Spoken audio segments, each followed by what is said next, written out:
우리는 7년을 연애하고 4년의 결혼 생활을 했다. 결국 박진우는 바람을 피웠다. 그는 젊은 여자의 신선함과 숭배에 가까운 시선에 저항하지 못했다.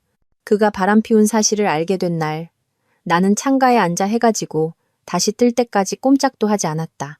그리고 복수를 결심했다. 그녀가 내 결혼을 망쳤으니 나는 그녀의 커리어와 미래를 망가뜨릴 것이다.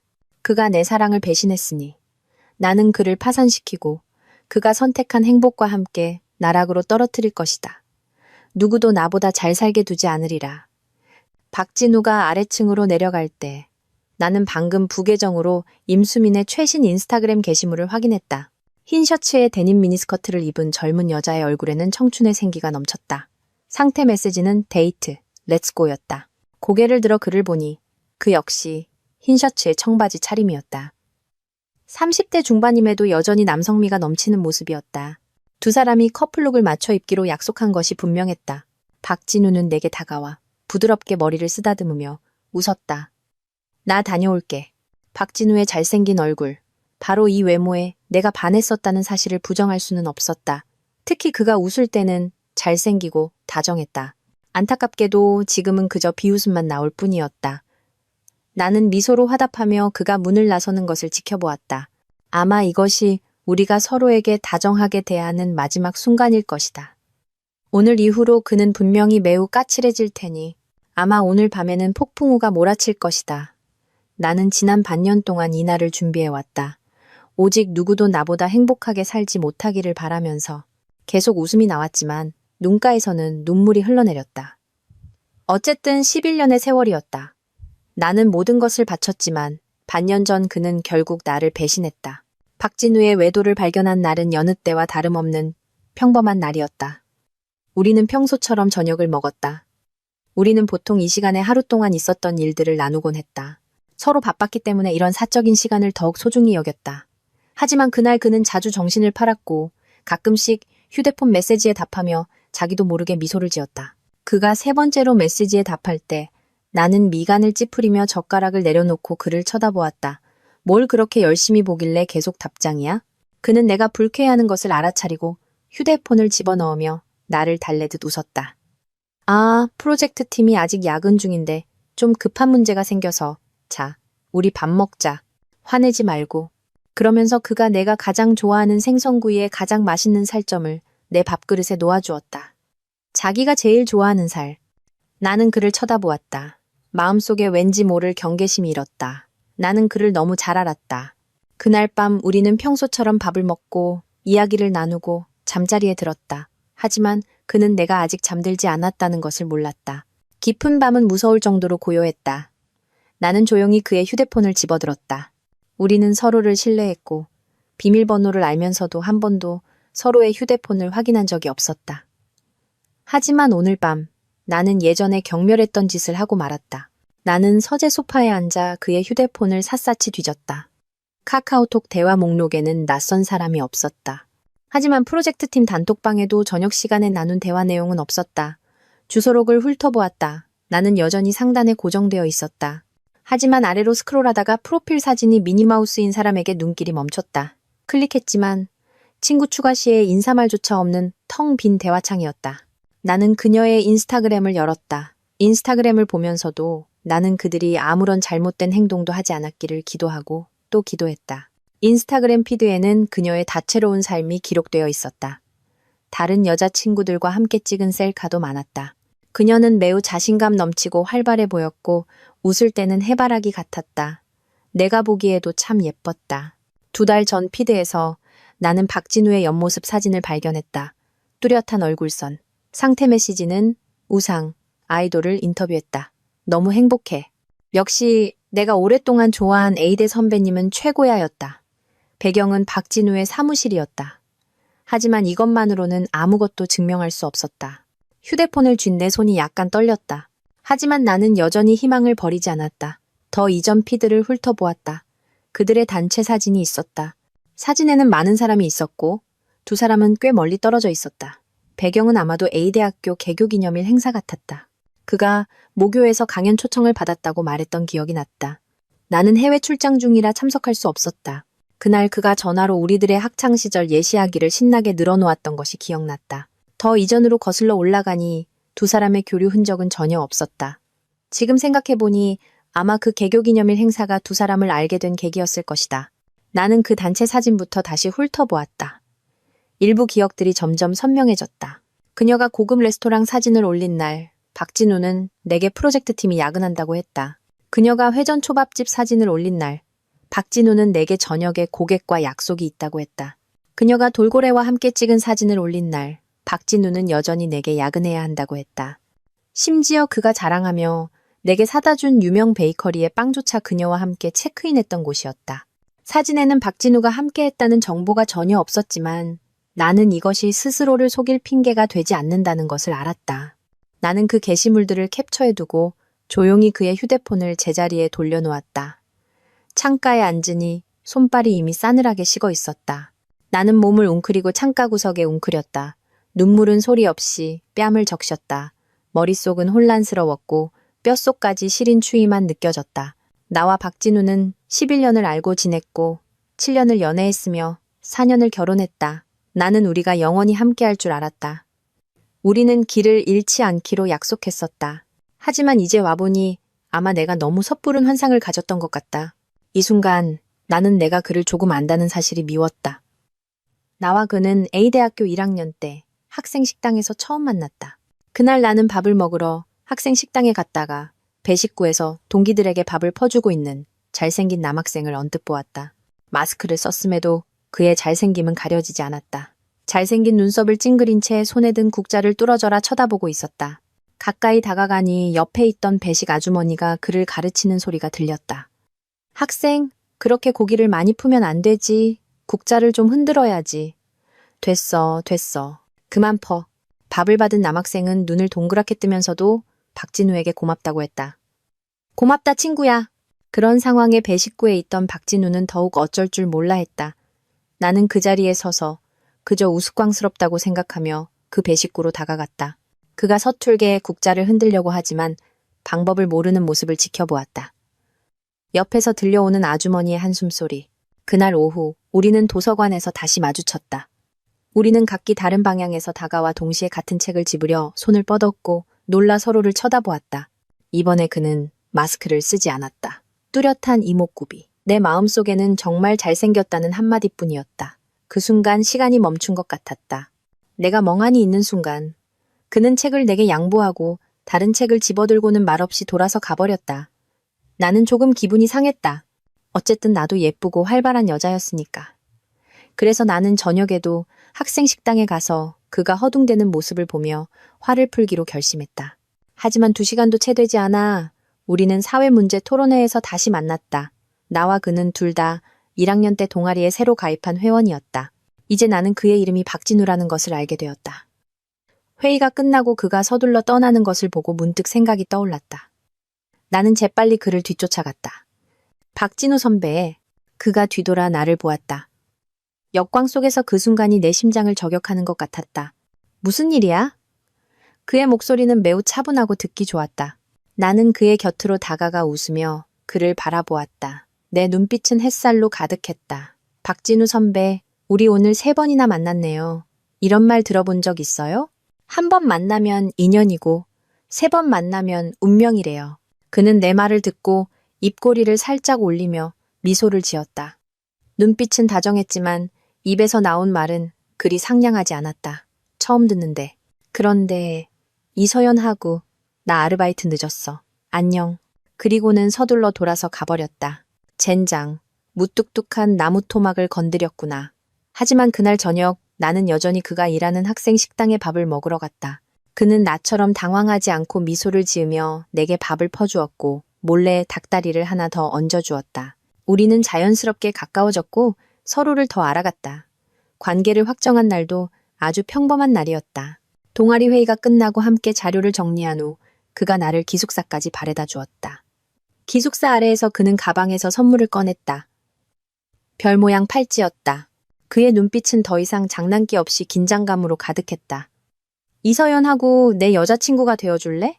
나는 그가 그렇게 긴장하는 것을 본 적이 없었다. 목소리는 떨렸고 말을 마친 후에는 입술을 축였다. 나는 웃으며 힘껏 고개를 끄덕였다. 그리고 팔찌를 받아 그가 채워주게 했다. 그는 오랫동안 팔찌를 채웠고 손은 여전히 떨리고 있었다. 그날 밤 우리는 오랫동안 서로를 안고 있었다. 기숙사로 돌아와 나는 침대 위에서 뒹굴며 기뻐했다. 석 달 동안 공을 들인 끝에 드디어 성공했다. 우리는 서로를 지원하고 약속하고 신뢰하며 달콤한 대학 생활을 보냈다. 졸업 후 이별의 문턱을 넘었고 창업의 어려움을 이겨냈다. 결혼식에서 평생을 약속하며 모든 사람이 부러워하는 커플이 되었다. 지난 몇 년간 우리는 서로의 성장을 지켜보았고 각자의 분야에서 뛰어난 사람이 되었다. 그리고 그는 나의 도움으로 다정하고 사려 깊고 성숙하고 안정적이며 몸매까지 완벽한 남자가 되었지만 이제 다른 사람의 결실이 될 운명이었다. 그날 밤 나는 그 여자의 셀카를 몇 번이고 다시 보았다. 그녀가 매우 예쁘다는 것을 인정하지 않을 수 없었다. A대학교 개교기념일 행사에 스태프로 참여하고 우수 졸업생을 인터뷰할 수 있을 정도라면 분명 뛰어난 인물일 것이다. 나는 스스로를 최면 걸듯 아마 내가 생각하는 것만큼 나쁘지 않을 것이라고 생각했다. 우리는 평생 서로만을 약속했고 서로를 신뢰하기로 약속했다. 안타깝게도 최면은 실패했다. 나는 원래 목표 지향적이고 결단력이 강한 사람이었다. 어느새 해가 떠오르고 있었다. 몸이 따뜻해졌다. 박진우에게 내 초라한 모습을 보이고 싶지 않았다. 몸단장을 마치고 나는 일찌감치 집을 나섰다. 박진우에게서 전화가 왔을 때 나는 이미 사무실에 도착해 있었다. 막 잠에서 깬 그의 목소리는 매력적이었다. 자기야, 어디야? 오늘 일이 있어서 회사에 일찍 나왔어. 너무 급하게 나오느라 자기 깨우지도 못했네. 이때 나는 평정심을 가장하며 그가 이상함을 느끼지 못하게 해야 했다. 알았어. 밥 꼭 챙겨 먹고. 사랑해. 응, 나도 사랑해. 우리는 전화로 사랑한다고 말하는 데 익숙했고 모든 것을 공유하는 데 익숙했으며 눈을 뜨면 서로를 보는 데 익숙했다. 그런데 왜 어긋나기 시작했을까? 나는 두 손으로 고개를 감쌌다. 손가락이 무의식적으로 머리카락을 쥐어뜯었다.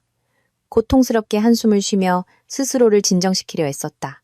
그리고 그 여자의 사진을 지인에게 보내 조사를 의뢰했다. 삶은 계속되었다. 그날 밤 박진우의 이상한 행동은 다시는 일어나지 않았지만 나는 조금도 안정감을 느끼지 못했다. 그 여자의 정보를 보기 전까지 내 마음속의 돌덩이가 마침내 파문을 일으켰다. 사설 탐정은 매우 성실했다. 그 여자의 정보는 매우 상세했다. 임수민 옆도시 출신, 부모님은 명문 고등학교 교사.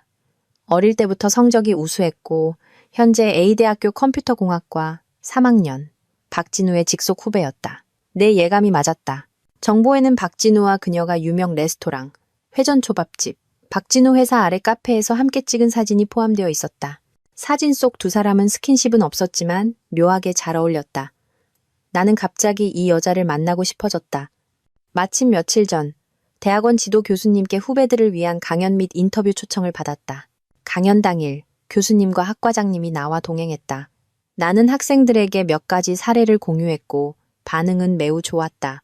강연이 끝난 후 교수님은 특별히 학교 신문사 인터뷰를 주선해 주셨다. 그때 내가 무심코 말했다. 진우 씨한테 듣기로는 저번에 인터뷰했던 기자분이 글을 아주 잘 쓰신다고 하더라고요. 그래서 교수님은 특별히 임수민을 불렀다. 그녀는 내 강연을 처음부터 끝까지 지켜봤다. 교수님이 나와 박진우의 달콤했던 시절 이야기를 꺼냈을 때 그녀의 안색은 눈에 띄게 굳어졌다. 나는 미소를 지으며 그녀에게 인사하고 일부러 한마디 덧붙였다.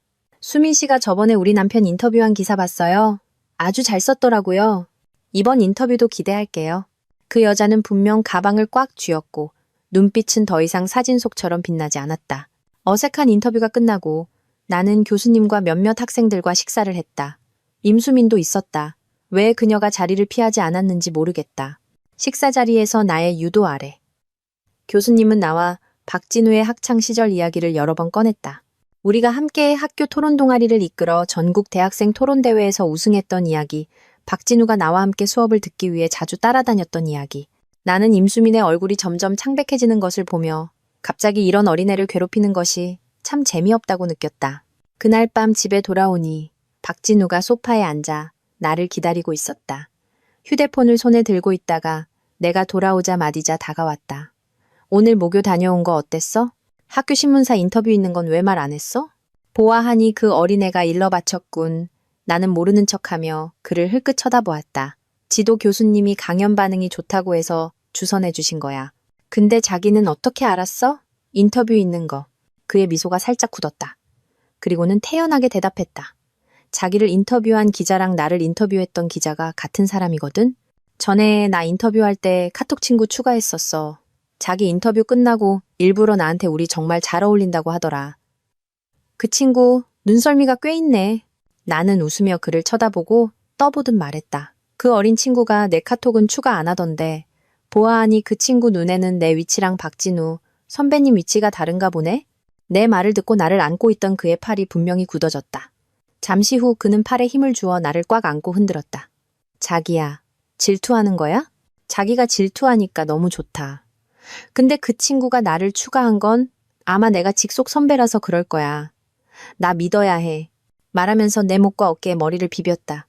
의도가 분명했다. 하지만 내 마음속으로는 모든 것을 폭로하고 그가 왜 나를 배신했는지 따지고 싶었다.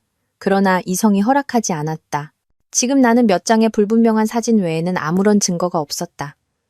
11년 동안 우리는 너무 달콤했고 그는 내게 너무 잘해줬다. 우리 부모님이 나보다 그를 더 좋아할 정도로 친구들은 그를 믿었고 내 주변에 그가 나쁘다거나 바람을 피울 거라고 생각하는 사람은 단 한 명도 없었다. 지금 소란을 피우면 손해를 보는 것은 나뿐이었다. 마음속의 분노는 곱비 풀린 망아지처럼 날뛰며 통제할 수 없이 터져나오려 했지만 출구를 찾지 못했다. 그의 얼굴에 걸린 미소를 찢어버리고 싶었지만 결국 나는 피곤하다는 말만 하고 화장실로 숨었다. 그날 밤 나는 또 한밤중에 잠에서 깼다. 옆에서 자고 있는 사람을 보니 칼로 한번 찌르고 싶은 충동이 들었다. 나는 조용히 그의 휴대폰을 다시 집어들었다. 임수민의 프로필 사진을 열었다. 여전히 텅 빈 대화창, 지나치게 조심하거나 아니면 내가 그의 휴대폰을 보지 않을 것이라는 믿음이 지나쳤거나 가장 최근 인스타그램 게시물은 저녁에 올린 것이었다. 즐거운 셀카와 함께 위로받았어, 기분 좋아졌어 라는 글귀. 그 이전 게시물은 오후 내 인터뷰가 끝난 후였다. 너무 슬퍼라는 단 한 줄. 나는 그 어린애를 위로해준 사람이 박진우라고 생각했다. 그들은 음성으로 위로했을까? 아니면 메시지로 했을까? 무슨 말을 했을까? 머리가 아팠다. 심장이 아팠다. 아파서 휴대폰을 쥔 손도 떨렸다. 나는 또다시 해가 뜰 때까지 멍하니 앉아 있었지만 그는 전혀 눈치채지 못했다. 다음 날 이메일로 그 어린애가 보낸 인터뷰 초고를 받았다. 정말 나쁘지 않았다. 나는 오케이라고 답장했다. 어제 우리는 카카오톡 친구 추가에 대해 아무도 언급하지 않았다. 그 어린애도 참 침착했다. 하지만 사설 탐정은 이미 임수민을 친구로 추가한 부계정을 내게 주었다. 매일 나는 스토커처럼 임수민의 인스타그램을 훑어보았다. 나는 내 행동이 너무나 혐오스러웠다. 점점 나는 무감각해지고 태연해졌다. 아무렇지 않았다. 하루 전 그녀의 인스타그램이 업데이트되었다. 내일 놀이공원 기대돼. 다음 날 나는 변태처럼 그들을 미행했다. 박진우는 출근할 때 입었던 정장을 벗고 그 어린애와 어울리는 후드티로 갈아입었다. 나는 그들로부터 몇 미터 떨어진 곳에서 그들이 손을 잡고 즐겁게 웃고 떠드는 모습을 지켜보았다. 그 어린애는 애교가 많았다. 박진우의 팔을 흔들며 달콤하게 그를 쳐다보며 내가 듣지 못하는 말을 했다. 아마 롤러코스터를 같이 타달라는 말이겠지. 나는 박진우가 거절할 것이라고 생각했다. 8년 전 나와 함께 놀이공원에 갔을 때 내가 억지로 롤러코스터를 한번 태웠다가 심하게 토했었다. 그 후 그는 다시는 타지 않겠다고 맹세했다. 하지만 내 생각은 틀렸다. 그는 웃으며 그 어린애의 머리를 쓰다듬고 함께 롤러코스터에 올랐다. 나는 롤러코스터가 질주하는 것을 보며 비명소리를 들었다. 한 번, 또 한 번 그들에게 복수해야 한다고 스스로에게 경고했다. 박진우는 롤러코스터를 타고 나서 안색이 창백해지고 입술에 핏기가 없었지만 여전히 자책하는 그 어린애를 다정하게 위로했다. 그들을 따라다니며 함께 미키마우스 머리띠를 쓰는 모습을 보았다. 박진우가 임수민의 입가에 묻은 크림을 다정하게 닦아주는 모습을 보았다. 그들이 손을 잡고 앞으로 나아가는 모습을 보았다. 마침내 어느 순간 혹은 실망이 어느 정도 쌓였을 때 나는 그 자리에 멈춰서서 더 이상 따라갈 수 없었다. 나는 그 자리에 서서 오가는 관광객들이 나를 쳐다보거나 부딪히는 것을 내버려 두었다. 4~5살쯤 되어 보이는 여자아이가 티슈 한 장을 들고 내게 건네줄 때까지. 이모, 울지 마세요. 나는 고개를 숙여 흐릿해진 시야로 그 아이를 보았다. 눈물이 이미 얼굴을 범벅으로 만들었다는 것을 깨달았다.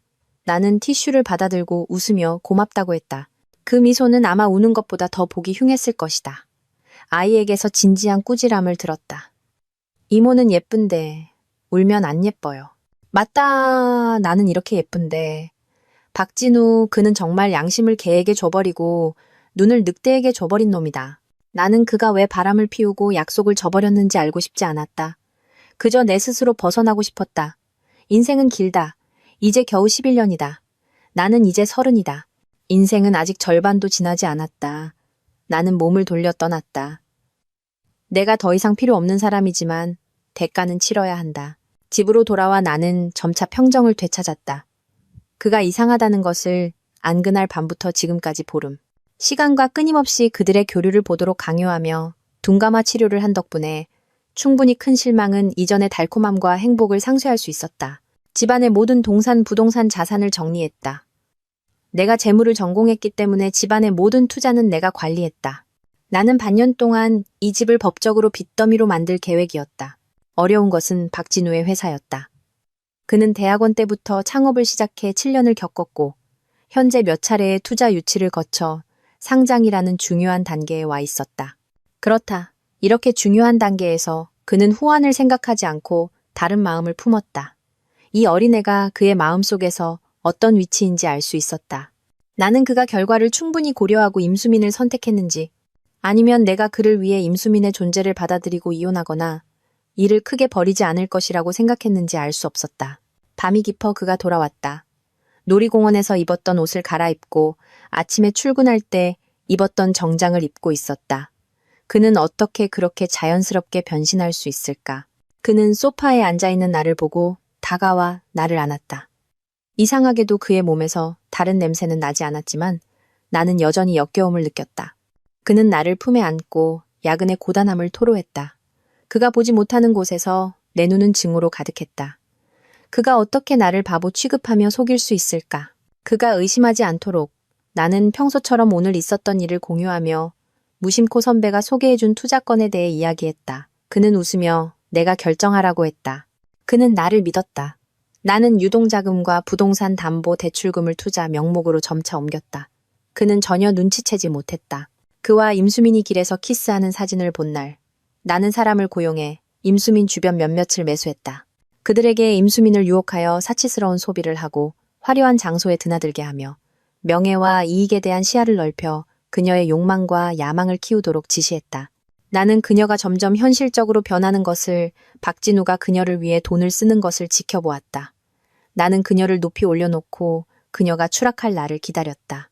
그들이 호텔에 드나드는 것을 본 날, 나는 집안 재산을 모두 마이너스로 만들고 빚더미에 앉히는 일을 마쳤다. 박진우가 회사 돈에 손대지 않는 한 용돈이 부족해질 때 나는 계략을 써서 임수민이 박진우를 유혹해 집을 사달라고 하게 만들었다. 박진우의 수중에 돈을 짜내어 그가 회사 돈에 손을 대도록 강요했다. 그 후 그들이 새 집에 드나드는 사진을 보고 마지막 투자 유치 시점에 박진우를 회사에서 쫓아낼 계획을 세웠다. 7년 동안 공들여 키운 자식을 다른 사람에게 빼앗기는 심정은 분명 매우 고통스러울 것이다. 나는 이 모든 일을 아무에게도 말하지 않고 조용히 진행했다. 나와 그는 여전히 애정 넘치는 부부 역할을 하며 신뢰와 공유, 사랑의 약속을 지켰다. 연기를 참 잘했다. 지금까지. 이제 폭발 직전이다. 이 고된 반년은 나만이 안다. 아침에 박진우가 흰 셔츠에 청바지를 입고 나갔다. 아마 점심때쯤 이혼 소장과 함께 재산보전 신청 통지를 받을 것이다. 임수민도 부부 공동 재산 반환 청구 소송 통지를 받을 것이다. 안타깝게도 나의 의도적인 유도와 부동산 가치를 더해도 약 10억 원 정도밖에 되지 않는다. 박진우가 나간 후 나는 위층으로 올라가 그의 물건을 모두 정리했다. 반년을 참았는데 드디어 그를 집에서 쫓아낼 수 있게 되었다. 박진우가 돌아왔을 때 그의 모든 짐은 문 밖에 쌓여 있었다. 문 잠금 장치는 비밀번호를 바꾸고 지문을 삭제했다. 그는 짜증스럽게 초인종을 눌렀다. 나는 감시 카메라로 그가 초인종을 누른 후 주먹을 꽉 쥐었다가 힘없이 푸는 것을 보았다.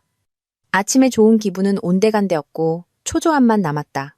나는 그렇게 조용히 그가 안절부절 못하며 서성이는 것을 지켜보았다. 그는 내가 문을 열어주지 않자 휴대폰을 꺼냈다. 곧 내 휴대폰이 울렸다. 한참 울리다가 내가 받았다. 서연아, 문 좀 열어줘. 우리 제대로 얘기 좀 하자. 그의 목소리에는 좌절과 간청이 묻어났다. 당신이랑 할 얘기 없어. 변호사 통해서 해결해. 전화기 저편에서는 아무 소리도 들리지 않았다. 나는 감시 카메라를 통해 그가 좌절한 채 문에 기대어 있는 것을 보았다. 11년 동안 사랑했던 남자가 저렇게 되니 마음이 여전히 아팠다. 나는 그와 청춘 시절부터 성장기까지, 서투름에서 성숙함까지 함께했다. 나 이혼 안 해. 그의 목소리는 낮게 깔려 있었다. 법정에서 봅시다, 박진우 씨. 나는 전화를 끊었다. 감시 카메라 속에서 그가 끊어진 전화를 멍하니 쳐다보는 것을 보았다. 그는 그렇게 그 자리에 앉아 있었다. 문 하나를 사이에 두고 나는 침실 침대에 누워 있었지만 또다시 잠 못 이루는 밤이었다. 그는 문 앞에 앉아 밤새도록 그렇게 앉아 있었다. 그날 밤 그는 무슨 생각을 했을까? 후회, 자책, 아니면 나에 대한 분노. 나는 힘없이 문을 열었다. 그가 나를 보고 힘겹게 일어섰다. 고통스러운 표정이었다. 박진우 씨, 우리 할 얘기 없어요. 당신이랑 임수민 씨 둘 다 통지서 받았죠? 그녀에게는 부부 공동 재산 반환 소송을, 당신에게는 이혼 소송을 제기했어요. 모든 건 변호사가 해결할 거예요. 그가 다가와 내 손을 잡았다. 서연아, 우리 얘기 좀 하자. 우리는 그렇게 오랫동안 마주 서 있었다. 가깝고도 멀게. 서연아, 우리 11년을 사랑했잖아. 제발 우리 얘기 좀 하자. 응? 그는 내가 항상 마음이 약하다는 것을 알았다. 11년? 11년이면 뭐해? 당신은 나를 배신했는데 무슨 말을 더 할 수 있겠어. 당신도 내가 절대 용납하지 않을 거라는 거 알잖아. 나는 냉소적으로 말했지만 말 속에는 여전히 미련이 남아 있었다. 서연아, 그는 여전히 고통스럽게 나를 쳐다보았다. 내가 한때 반했던 그 외모는 이제 먼지로 뒤덮여 더 이상 빛나지 않았다. 나는 몸을 비켜 그가 들어오라는 신호를 보냈다.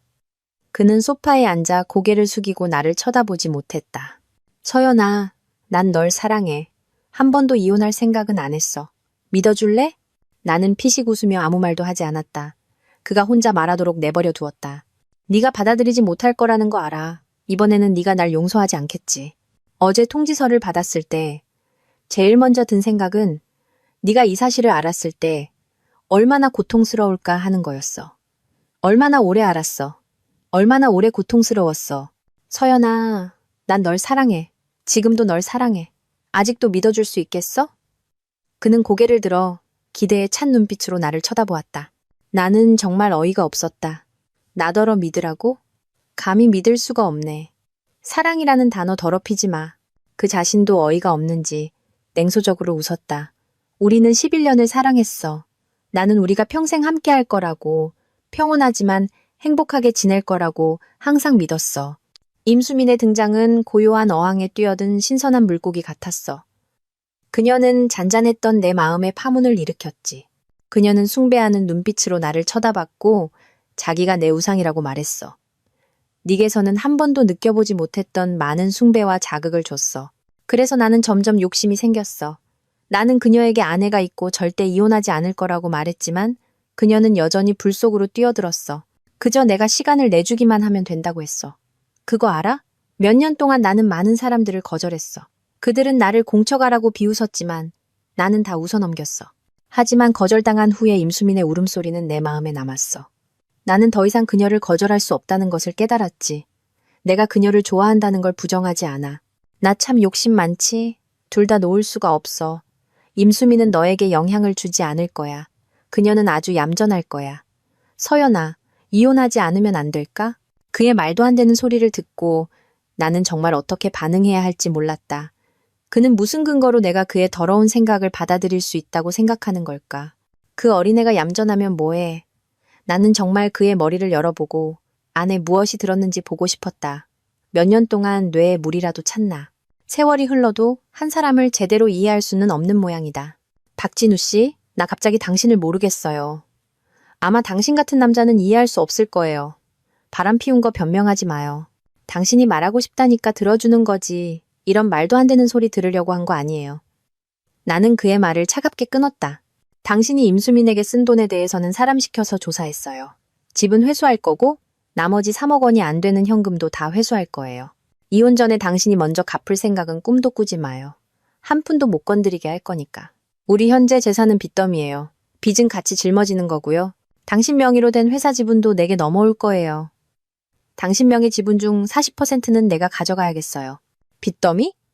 우리 집 자금 흐름은 아주 양호했는데 어떻게 빚더미가 될 수 있어? 재산 이야기가 나오자 마침내 그는 혼잣말에서 깨어났다. 투자 실패. 모든 건 합법적으로 확인할 수 있어요. 변호사가 사건 접수할 때 상세 명세서를 제공할 거예요. 그는 갑자기 비꼬듯 웃었다. 너 오래전부터 계획했구나. 참 이성적이고 이기적이네. 나는 그의 눈에 담긴 비아냥을 보고 그가 내린 평가를 들었다. 마음속의 분노가 더 이상 억제되지 않았다. 맞아. 나 이기적이야. 박진우 씨. 11년 동안 나는 당신에게 한결같았고 이 가정에 조금의 배신도 없었어. 당신이야. 당신이 내가 공들여 쌓은 모든 것을 파괴했어. 당신 그거 알아? A대 개교 기념일 행사에서 두 사람이 함께 찍은 사진.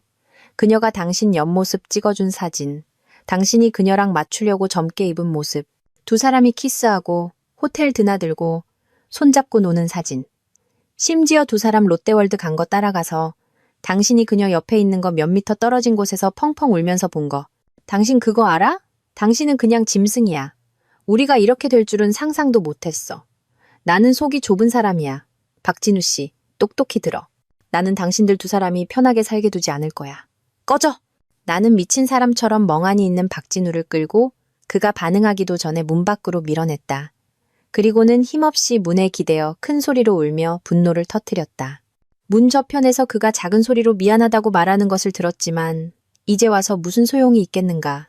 변호사는 내 계획대로 일을 진행했다. 먼저 임수민에 대한 소송을 해결했다. 내가 임수민의 부적절한 행위에 대한 자료를 A대학교에 제출한 후 나는 그녀에 대한 징계를 기다렸다. 어쨌든 나와 박진우는 무명인사가 아니었다. 금융계와 IT 업계에서는 우리 결혼 파탄에 대한 온갖 버전의 소문이 퍼졌다. 그의 회사는 투자 유치가 중단되었고 임수민의 불명예는 그녀가 이 업계에 발을 들일 수 없게 만들었다. 부모님께 전화를 받았을 때 나는 이혼 계획을 세운 후 처음으로 두려움을 느꼈다. 우리 부모님은 그를 매우 좋아했기 때문이다. 그들은 박진우가 좋아하는 음식을 기억했고 사소한 습관까지 기억했다. 시골집에 갈 때마다 상다리가 휘어지게 그가 좋아하는 음식으로 가득 채웠고 만나는 사람마다 우리 사위 효심이 지극하고 서연이한테 잘하고 가정적이야 라고 칭찬했다. 이제 상황이 이렇게 되니 나는 두 분의 실망을 마주할 것이 두려웠다. 엄마, 전화를 받고 나는 정말 무슨 말을 해야 할지 몰랐다. 서연아, 저녁은 먹었니? 네, 먹었어요. 엄마 아빠는요? 우리도 먹었지. 무슨 일이 있더라도 몸 잘 챙겨야 한다. 엄마 아빠가 그리로 갈까? 엄마의 목소리는 평소처럼 밝지 않았다. 왜 이혼하는지 묻지도 않고 화해하라고 권하지도 않았다. 그저 담백한 한마디에 나는 또 눈시울이 붉어졌다. 죄송해요 엄마. 실망시켜드려서 제가 결혼 생활을 잘 꾸리지 못했어요. 엄마 아빠는 그 사람을 그렇게 좋아하셨는데 이번에 친척들 이웃들 앞에서 망신시켜드렸네요. 우리 딸 잘못 아니야. 그놈이 나쁜 놈이지. 나쁜 놈은 버리면 그만이야. 별거 아니야. 엄마 아빠가 그놈을 좋아했던 건 너한테 잘해서였어. 네가 필요 없다면 그놈이 뭔데. 체면이 뭐 대수라고. 우리 딸보다 중요한 건 없어. 서연아, 아빠 여기 있다. 무서워하지 마. 하고 싶은 대로 해. 아빠의 단호한 말씀에 나는 지난 반년 동안 처음으로 안도감을 느꼈다. 어릴 때부터 나는 부모님을 실망시킨 적 없는 착한 딸, 우등생이었다. 이번 이혼으로 나는 그들의 실망을 가장 두려워했다. 부모님은 내가 혼자 힘들어할까봐 일부러 와서 나를 돌봐주셨고 나는 웃기면서도 마음이 따뜻해졌다. 나중에 듣기로는 박진우와 그의 부모님이 우리 부모님께 여러 차례 연락해서 일을 크게 벌이지 말라고 설득했지만 모두 우리 부모님께 거절당했다고 한다. 그들은 확고하게 나를 지지하고 보살펴 주셨다. 소송 과정은 매우 순조롭게 진행되었다. 임수민은 판결에 따라 기한 내에 돈을 반환해야 했다. A대학교는 자료를 받고 조사를 진행한 후 임수민을 퇴학시켰다. 장래가 유망했던 우등생이 그렇게 망가졌다. 판결이 나온 다음 날 임수민이 나를 만나자고 했다. 한 번도 내 앞에서 소란을 피운 적 없고 어떤 채널을 통해서도 박진우와의 관계를 먼저 드러낸 적 없는 그 어린애. 나는 그녀가 어떻게 이 지경까지 올 수 있었는지 궁금했다. 다시 만났을 때 그녀는 더 이상 이전의 활기찬 모습이 아니었다. 내가 본 것은 분노와 불만으로 가득 찬 모습이었다. 나는 그녀를 보니 그저 가여울 뿐이었다. 이제 만족해요? 나 퇴학당했어요. 나 정말 열심히 공부해서 A대에 들어왔는데 당신이 다 망쳤어요. 네가 스스로 망친 거지. 나는 차분하게 말했다. 알려줄게요. 나는 그 사람 사랑해요. 그 사람도 나를 사랑하고요. 학교에서 날 퇴학시키면 뭐 해요? 박진우 씨가 방법 찾아준다고 했어요. 나 먹여 살려준다고 했고요. 11년 동안 사귄 게 뭐 대수예요? 그는 나랑 있을 때 행복하다고 했어요. 알아요? 예전에는 나 그 사람 곁에서 조용히 있을 준비가 되어 있었어요. 그가 당신이랑 이혼 안 해도 괜찮았어요. 근데 당신이 이혼하겠다니 정말 고마워해야겠네요. 나는 눈앞에서 분노하는 그 여자를 보고 할 말을 잃었다. 예전에는 그녀가 똑똑하다고 생각했는데 지금 보니 그저 바보 같았다. 사랑의 눈이 멀었는지 분노의 눈이 멀었는지 왜 나를 찾아와 시비를 거는 걸까? 그러니까 예전에는 상간녀가 될 각오를 했다는 거네. 내 말에 그녀는 말문이 막혀 얼굴이 붉어졌다. 보아하니 그녀는 더 이상 할 말이 없는 것 같았다. 지금 우리는 아직 이혼 절차를 마치지 않았어. 나는 법적으로 그의 아내고 그래서 너는 여전히 상간녀일 뿐이야. 나는 일어나 자리를 떴다. 더 이상 그녀의 미친 소리를 듣고 싶지 않았다. 돌아서자마자 나는 사람을 시켜 그녀의 옛집에 현수막을 걸게 했다. 다음 날 그녀의 집 아래 그녀의 부모님이 근무하는 학교 정문 앞에는 모두 임씨 집안, 학생은 가르치면서 딸은 유부남 꼬시게 내버려둬. 남의 아내 자리 꿰차려는 상간녀라고 적힌 현수막이 걸렸다. 듣기로는 임수민 아버지는 학교에서 체면을 다 구기고 집에 와서 더욱 화를 내다가 심장마비로 쓰러져 병원에 입원했다고 한다. 임수민은 급히 집으로 돌아가 부모님의 실망과 질책, 친척과 이웃들의 비난에 직면했다. 인터넷에서도 온갖 비난과 욕설이 빠르게 퍼져나갔다. 그리고 나의 유능한 변호사는 마침내 집과 3억 원의 현금을 되찾았다. 내가 박진우에 대해 재산 보전 신청을 했기 때문에 그는 그녀를 도와줄 수 없었다. 결국 임수민은 모든 명품을 팔고 돈을 더 빌려서 2억 원을 겨우 마련했고 박진우가 다른 곳에서 1억 원을 더 빌려와 겨우 갚을 수 있었다. 물론 이 1억 원은 내가 그의 이혼 후 채무 증거로 남겨두었다. 임수민 쪽이 혼란스러운 동안 박진우 쪽은 더욱 혼란스러웠다. 우리 이혼 소송 때문에 그의 회사 자금 조달은 여전히 진행될 수 없었다. 그는 가정채무 문제 때문에 이혼을 거부했지만 내가 고의로 재산을 이전했다는 것을 증명할 방법이 없었다. 이혼 절차는 계속 길어졌고 두 사람은 모두 초조해졌다. 더 이상 서로에게 기쁨이 아니었다. 임수민은 그가 자신을 돌보지 않는다고 원망했고 학업 문제를 해결해 주겠다는 약속도 지키지 않았으며 심지어 아버지가 입원했을 때도 오지 않아. 자신은 이제 앞길이 막히고 명예가 훼손되었으며 부모님께 질책받고 네티즌들에게 사이버 폭력을 당한다고 했다. 박진우도 그녀 곁에서 더 이상 신선함과 즐거움을 느끼지 못하고 오히려 부담이 되었다.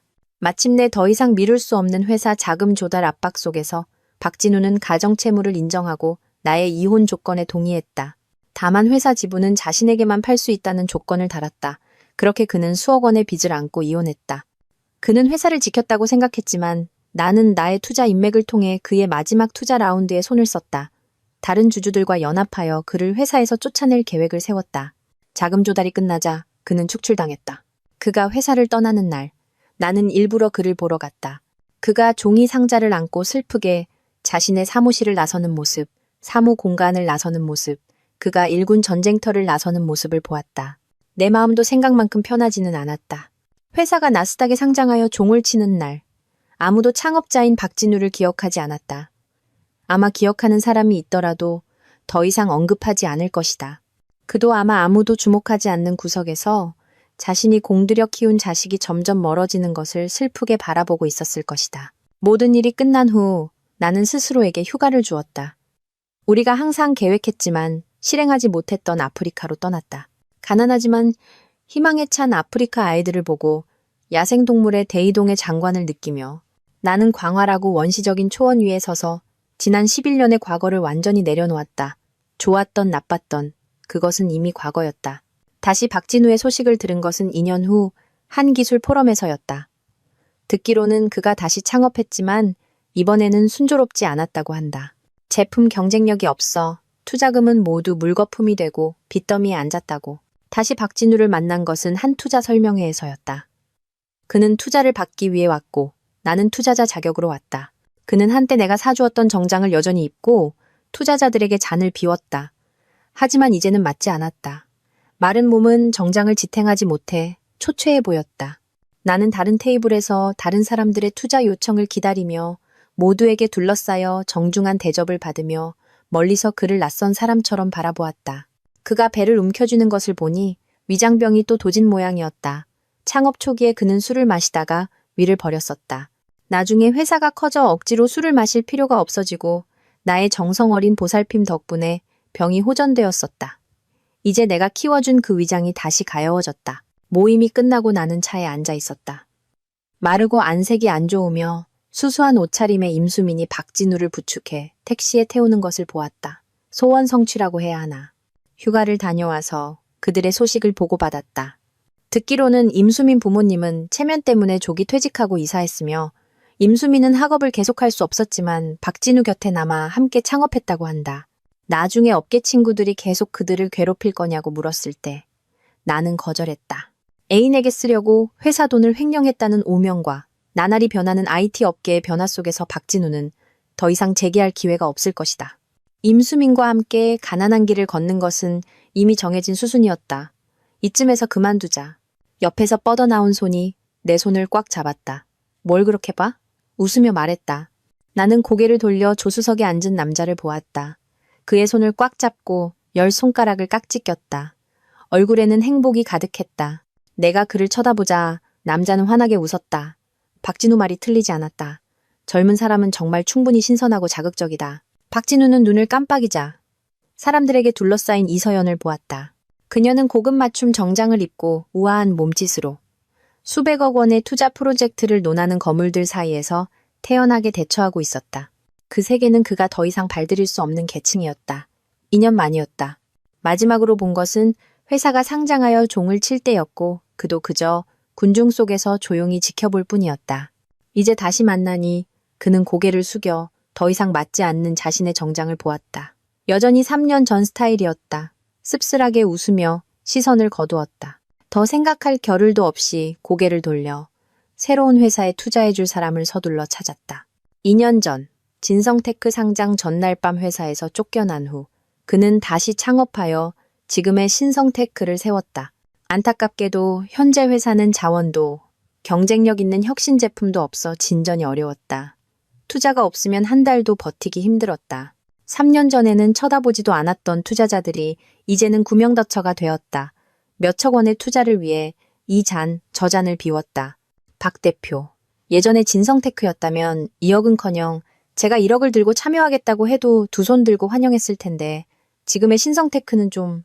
이 대표님, 제가 진성테크를 키웠듯이 신성테크도 분명히 키울 수 있습니다. 지금 투자하시면 분명히 보답이 있을 겁니다. 이 대표는 박진우와 유일하게 말을 섞어주던 사람이었지만 그의 말이 끝나기도 전에 고개를 저으며 떠나버렸다. 박 대표, 지금 투자 업계에서는 다들 신성테크를 비관적으로 보고 있어요. 다른 방법을 생각해보는 게 좋을 겁니다. 옆에 있던 다른 투자업계 사람이 박진우의 어깨를 두드리며 진심으로 충고했다. 박진우는 고개를 끄덕이며 감사 인사를 했다. 그도 현재 상황을 알지만 여전히 포기할 수 없었다. 연회는 거의 끝나가고 있었다. 그는 또다시 빈손으로 돌아가야 했다. 그는 연회에 참석하고 투자를 찾아다니기를 반복했다. 예전에 서연이가 잘 돌봐주었던 위장병이 다시 도져 온몸이 쑤시는 듯한 통증이 왔다. 그는 배를 움켜쥐고 화장실로 향했다. 문에 막 다다랐을 때 화장실 안에서 대화 소리가 들려왔다. 지금 박진우 진짜 불쌍하다. 진성테크에서 쫓겨나더니 진짜 재기를 못하네. 신성테크 제품은 지금 별 볼 일 없고 투자업계에서 평판도 썩었는데 누가 투자하겠어. 다 자업자득이지. 이서연이 얼마나 대단한데 감히 바람을 펴. 지금 이 업계에 얼굴 비추는 것도 예정을 봐주는 거지. 성공한 남자치고 딴 마음 없는 사람이 몇이나 되겠어. 근데 다들 조절은 하는데 그 친구는 진짜 분수를 몰랐던 거지. 하하. 들어보니 임 대표는 경험이 많으신가 보네? 화장실 안의 대화는 점점 엉뚱한 방향으로 흘러갔지만 이런 뒷담화는 그에게 이미 익숙한 일이었다. 몇몇이 이야기하며 나와서 창백한 얼굴의 박진우를 보고는 방금 나눈 대화를 들켰다는 것을 알았다. 3년 전이었다면 다들 서둘러 사과했겠지만 지금은 그저 웃으며 지나갈 뿐이었다. 박진우는 연회장으로 돌아왔다. 방에는 아무도 없었다. 그는 여전히 아픈 배를 움켜쥐고 아래층으로 내려갔다. 로비에서 기다리던 임수민이 엘리베이터에서 나오는 박진우를 보고 서둘러 다가왔다. 투자 유치했어요? 아니, 못했어. 아직도 투자를 못 받았어요? 그럼 회사 곧 망하겠네요. 집에도 돈이 없는데. 그때 왜 이서연한테 속아서 회사에서 쫓겨난 거예요? 분명히 상장 직전이었는데 이렇게 가난해지지는 않았을 텐데. 임수민은 박진우의 불편함을 보지 못하고 투덜거렸다. 2년 동안 높은 곳에서 추락한 경험은 그녀의 아이돌에 대한 환상을 이미 다 달아 없어지게 했다. 수민아, 나 위가 아파. 진성테크를 막 설립했을 때도 그는 여러 연회를 다녀야 했지만 그때는 서연이가 항상 함께하거나 위장약을 챙겨주거나 음식을 준비해 주었다. 나중에 회사가 안정되자 유능한 한의사를 찾아 치료받고 직접 보약을 만들어 주었다. 위 아픈 건 옛날 병이잖아요. 이따가 진통제 먹으면 괜찮아질 거예요. 임수민은 이제 진통제 먹으라는 말밖에 할 줄 몰랐다. 예전의 숭배는 무심함으로 변했다. 두 사람은 택시에 탔다. 박진우의 차는 생활비를 마련하기 위해 이미 팔았다. 차에 오르자 그는 옆 차선 캐딜락에 앉아있는 이서연을 보았다. 그녀 곁에는 새로운 사람이 있었다. 그녀는 그 남자를 바라보았고 눈에는 예전에 자신을 보던 것과 같은 빛이 있었다. 방금 본 장면에 대한 질투심 때문인지 택시 안에 축축하고 땀 냄새 섞인 냄새 때문인지 아니면 위가 불편해서인지 메스꺼움이 밀려왔다. 박진우가 토할 것 같자 택시기사가 큰 소리로 말했다. 차 안에서 토하지 마세요. 토하면 돈 더 내야 합니다. 임수민은 서둘러 가방에서 비닐봉지를 꺼내 박진우에게 건넸다. 박진우는 비닐봉지를 보고 미간을 찌푸린 채 불쾌한 표정의 임수민을 보았다. 메스꺼움을 억누르며 창밖으로 고개를 돌렸다.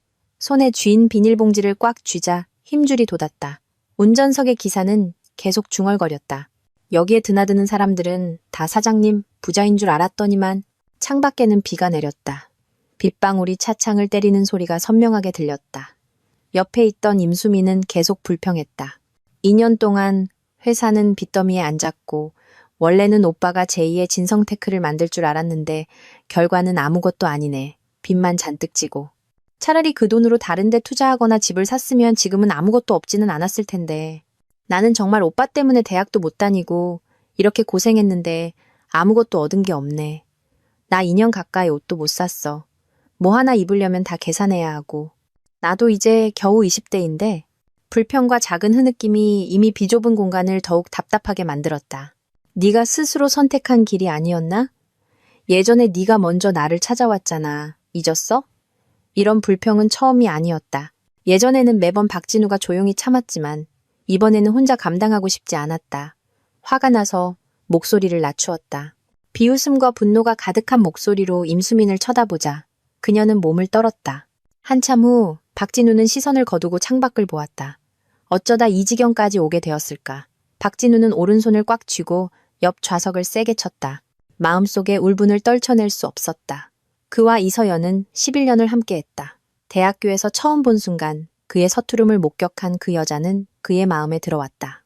그녀의 자신감과 활달함은 그의 모든 시선을 사로잡았다. 하지만 그의 마음 깊은 곳에는 그 자신도 깨닫지 못한 약간의 자격지심이 있었다. 그래서 그녀를 좋아하면서도 그녀가 먼저 다가오기를 기다렸고 그녀가 자신에게 전심전력이라는 것을 확인한 후에야 자연스럽게 고백했다. 이서연은 매우 뛰어났고 집안도 좋았다.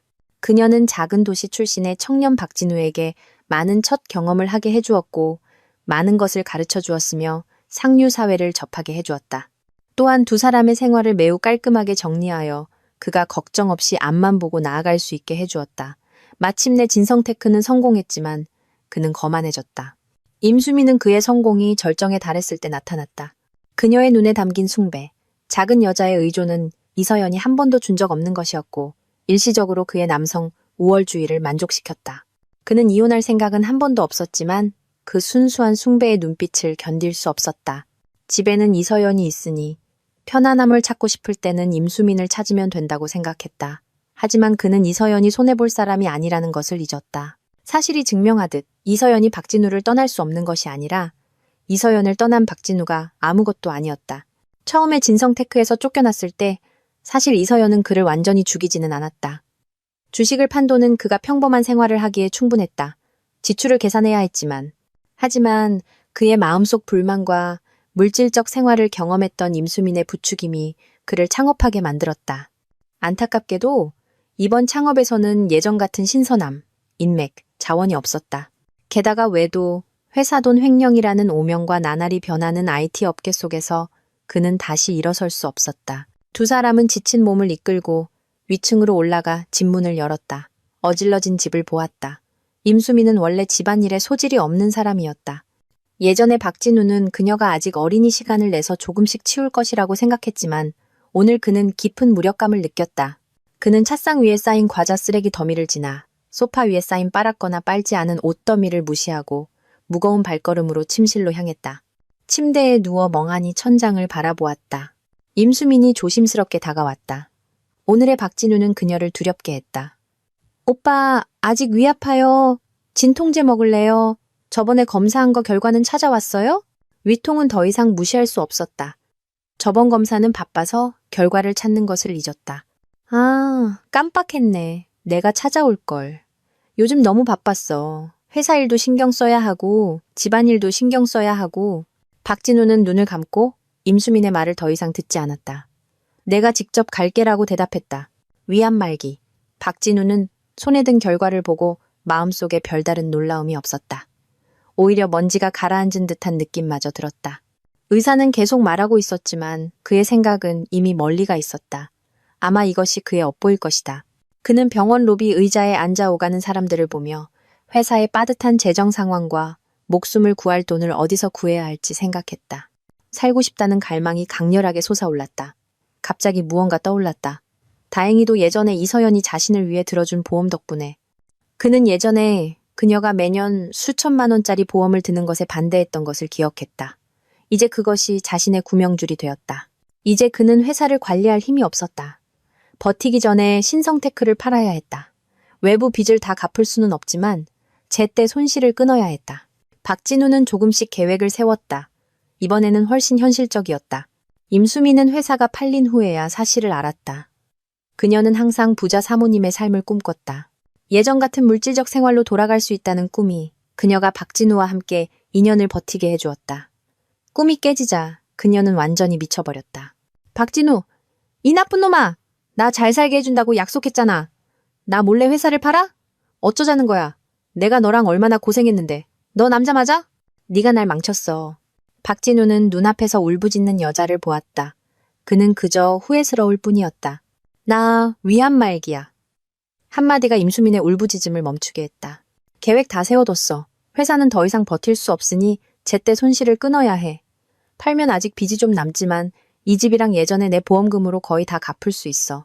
내 병도 보험이 있으니 우리 계산 좀 해보고 평범한 직장 구하면 살 수 있을 거야.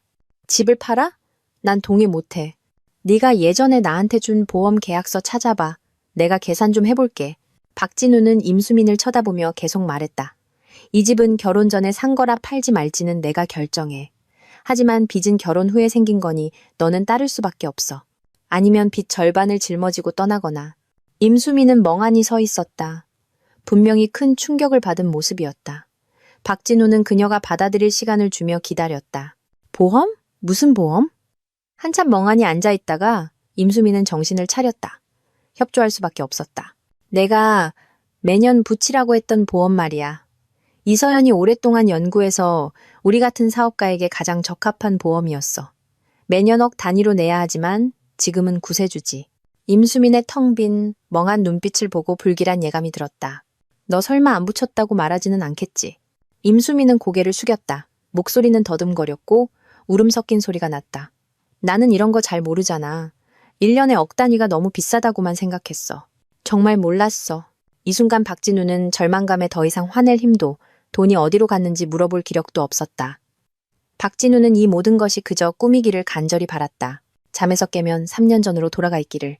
그는 분명히 임수민을 멀리하고 이서연과 가정을 지킬 것이다. 안타깝게도 세상에는 후회하기 없다. 모든 발걸음은 스스로 책임져야 한다. 비싼 약으로 치료받지 못한 박진우는 오래 버티지 못하고 1년 후 세상을 떠났다. 임종 전에 임수미는 마지못해 그를 돌보며 밤낮으로 잠 못 자고 간병했다. 20대인 그녀의 얼굴은 더 이상 젊지 않았다. 깊은 애정 때문이 아니라 박진우를 돌보지 않으면 빚의 절반을 짊어져야 할까봐 두려워서였다. 다행히 박진우는 임수민을 위해 계산해 주었다. 집과 자신의 개인 투자금을 팔아 빚의 대부분을 갚았고 남은 돈은 임수민에게 아주 적게 남겨주었다. 깊은 밤, 아무도 없는 임수민은 월세방의 비좁은 침대에 앉아 있었다.